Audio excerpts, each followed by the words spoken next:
시부도 9번째 반본환원으로 들어가 볼까요? 반본환원의 근본으로 돌이켜보고 근원으로 돌아온다. 이 글을 잘 살펴봅시다. 반본환원 그러면 근본으로 다시 돌아간다. 이렇게 알고 글풀이 뜻풀이만 하셨다면 진짜 반본환원의 깊은 전달을 전혀 알지 못하고 넘어간 것입니다.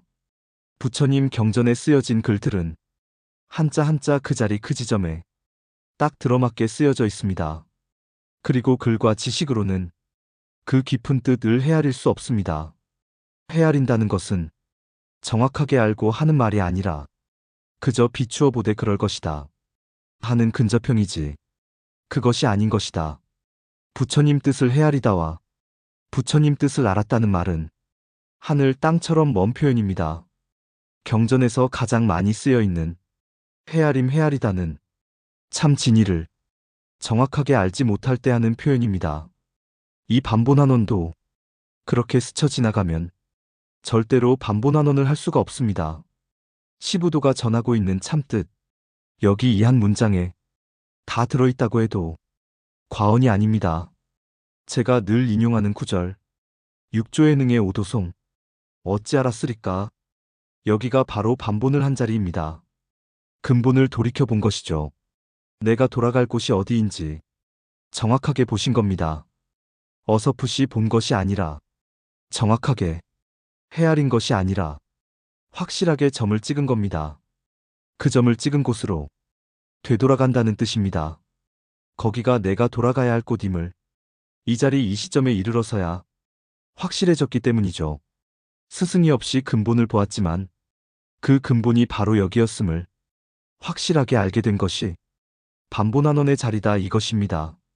똑같은 자리에 둘이었던 마음과 본성이 내가 지금까지 찾아 헤맸던 것이 바로 너였구나. 온전한 나로 거듭난 자리가 바로 진정한 근본을 돌이켜보고 근원으로 돌아오는 그 자리. 그 자리가 반본환원의 참뜻입니다. 여기서 반복적으로 언급하고 언급해도 모자란 말이 이 말입니다. 근본을 돌이켜본다는 말. 이 말이 전하는 참뜻을 아십니까? 근본을 돌이켜본다는 말. 이 말이 전하는 참뜻을 아십니까? 2번, 3번 반복해서 이 글을 읽는 분들이 이 말의 참뜻을 알 수 있다면 10번이고 20번이고 할 수 있습니다. 그 근본을 돌이켜본다는 말이 바로 본성품을 말하는 것이고 본성품을 돌이켜보아야만이 환원을 할 수 있다는 말을 강조한 것이 반본환원입니다. 다시 말하고 또 다시 말해도 돌아갈 곳을 모르고는 환원할 수가 없다는 것, 돌아갈 곳을 못 보고는 헛공부하는 것이란 걸 정확하게 짚고 넘어가고 정확하게 알고 넘어가야 된다는 것, 돌아갈 곳을 모르고는 시작도 하지 않았다는 거 분명하게 알고 가야 됩니다. 나는 왜 수도가 되지 않을까? 나는 왜 아무것도 모를까? 아직까지 종잡을 수 없다는 것은 말 그대로 근본을 알지 못한다는 뜻이다. 근본을 알아야 그때부터 첫 발을 떼는 것이요. 수도의 시작이라는 말. 그래서 수도의 첫 스타트가 견성이라고 말씀드리는 겁니다. 견성을 하지 않았다면 반본을 하지 않은 것과 같고 반본을 하지 못하면 환원을 할 수 없는 말과 같다는 것입니다. 마음을 찾는 자가 마음을 못 봤다면 어떻게 돌아갈 수 있겠는가? 그래서 제가 설명드리는 시부도는 시부도의 견적이 바로 견성이라고 설명을 한 것이다. 이때 바른 견적을 보지 못했다면 견우두구무구는 헛짓이었다. 아예 처음부터 스위치를 켜지도 않은 채로 달려온 것이다. 등록도 하지 않고 마라톤에 참가한 것과 같다. 모든 경전에 첫 스타트가 바로 견성을 말하고 있다. 반야심경도 첫 구절 관자재 보살이 바로 스스로에게 있는 보살을 관했다고 하지 않는가? 본성품을 보지 않은 깨달음의 시작은 없다. 다시 한번 반야심경 해석을 들여다보라. 이제 조금 보일 것이다. 자, 그럼 이제 마지막 반본환원의 경지를 들여다봅시다.